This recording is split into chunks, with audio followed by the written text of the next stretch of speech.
ঘোষণা দেয়া হলো মক্কায়, মুহাম্মদের মাথা কেটে এনে দিলে এত এত স্বর্ণ মুদ্রা দেয়া হবে।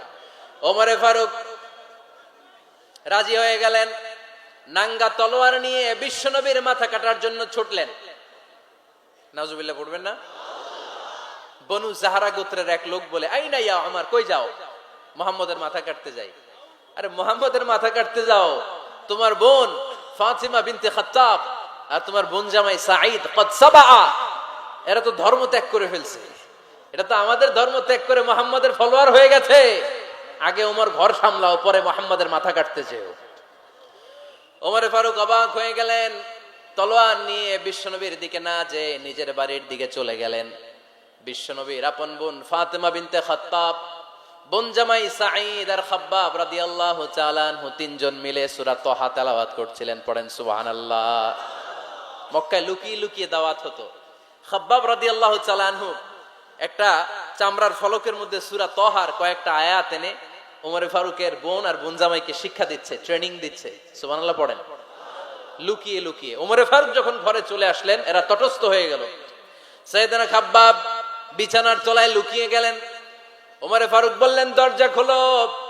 ফাতিমা বিনতে খাত্তাব দরজা খোলার পরে নির্মম ভাবে সাইয়েদনা ওমর রাদিয়াল্লাহু তাআলা আনহু বোনের গায়ে আঘাত শুরু করে দিল। বোন জামাইকে আহত করতে শুরু করলো আর বলতে শুরু করলো, তোরা পাগল হলি কেন? কি আছে ওই মুহাম্মাদের মধ্যে? কি জাদু নিয়ে সে এসেছে? সে যাই বলে লোকজন পাগল হয়ে যায়, সবাই তার উপর কালিমা পড়ে ঈমান এনে ফেলে। কি এমন জিনিস তোদের কাছে আছে যেটা দেখে মুহাম্মদকে তোরা ভালোবাসলি? কি আছে? কি পড়তেছিলি আমারে দেখা। ফাতেমা বলে, ইন্নাকা রিজসুন লা ইয়ামাসসুহু ইল্লাল মুতাহহারুন। ও আমার ভাই ওমর, তুমি নাপাক। তুমি কি? লা ইয়ামাসসুহু ইল্লাল মুতাহহারুন, পবিত্রতা অর্জন না করে এই কোরআন ধরা যায় না। সুবহানাল্লাহ পড়েন। ওমরে ফারুক গোসল করে আসলেন, কারণ ধাক্কা তো আগে কয়েকটা খাইছে। কথা বোঝেন নাই বোধহয়? প্রথমে দোয়ার ধাক্কা, পরে কোন সূরা দিয়ে ধাক্কা? হাক্কা দিয়ে ধাক্কা। 3 নম্বরে এখন আরেকটা ধাক্কা খাবে। গোসল করে আসলেন। ফাতিমা বিনতে খাত্তাব বললেন, গোসল যখন করে এসেছেন, এই নেন। ওমরে ফারুক এবার চামড়ার কাপড়ের মধ্যে সূরা তাহার প্রথম আয়াতের দিকে নজর করলেন।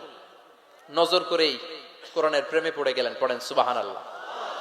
ওমর ফারুক পড়তে আরম্ভ করলেন, তাহা মা আনজালনা আলাইকাল কুরআনা লিতাশকা ইল্লা তাযকিরাতাল লিমান ইয়াখশা তানজিলাম মিম্মান খালাকাল আরদা ওয়াস সামাওয়াতিল উলা।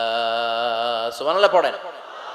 উনি পড়তে আরম্ভ করলেন, তাহা মা আনজালনা আলাইকাল কুরআনা লিতাশকা, এই কোরআনকে আমি তোমাদের হতভাগ্য জাতি হিসেবে দুনিয়ায় থাকার জন্য পাঠাই নাই।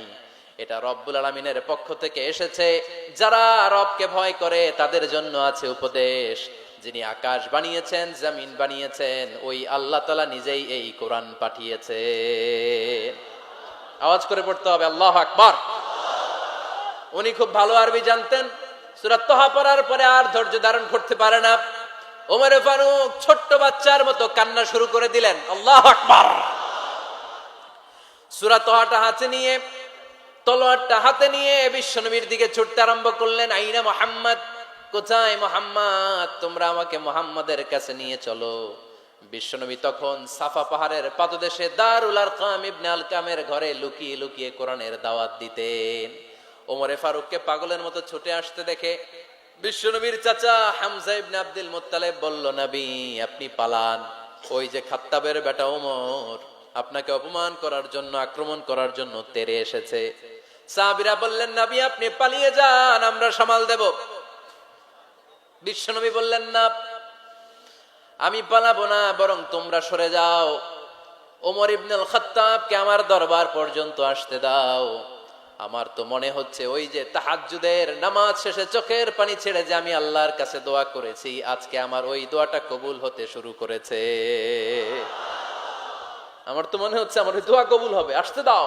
ওমর ফারুক এসে বললেন, আশহাদু আল্লা ইলাহা ইল্লাল্লাহ ওয়া আশহাদু আন্না মুহাম্মাদান আবদুহু ওয়া রাসূলুহু। আমি সাক্ষ্য দিলাম আল্লাহ ছাড়া কোনো ইলাহ নাই, নিশ্চয়ই আপনি আল্লাহর প্রেরিত বান্দা এবং রাসূল, পড়েন সুবহানাল্লাহ। ওমরে ফারুক যখন কালিমা শাহাদা পড়ে মুসলমান হয়ে বিশ্বনবীর হাতে হাত রাখলেন, মুসলিম সাহাবীদের মধ্যে খুশি আর আনন্দের বন্যা বয়ে গেল।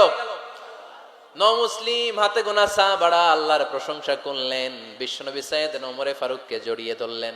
ওমরে ফারুক আবার বিশ্বনবীরে বললেন, নবী গো, আলাসনা আলাল হক, আমরা কি সত্যের উপরে আছি নাকি আমরা ভুলের উপরে আছি? বিশ্বনবী বললেন, বালা নাহনু আলাল হক, আমরাই সত্যের উপরে আছি। সুবহানাল্লাহ পড়েন।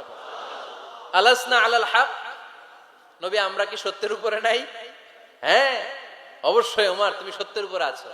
ওমরে ফারুক বললেন, তাহলে ফাফিমাল ইখতিফা, তাহলে লুকায় লুকায় আর দাওয়াত দেব কেন? আমি তো কালিমা পড়ে ফেলছি, আসেন আমার সাথে বের হই। ফাফিমাল ইখতিফা, আর লুকায় লুকায় কেন? আসেন আমরা বাইরে বের হই।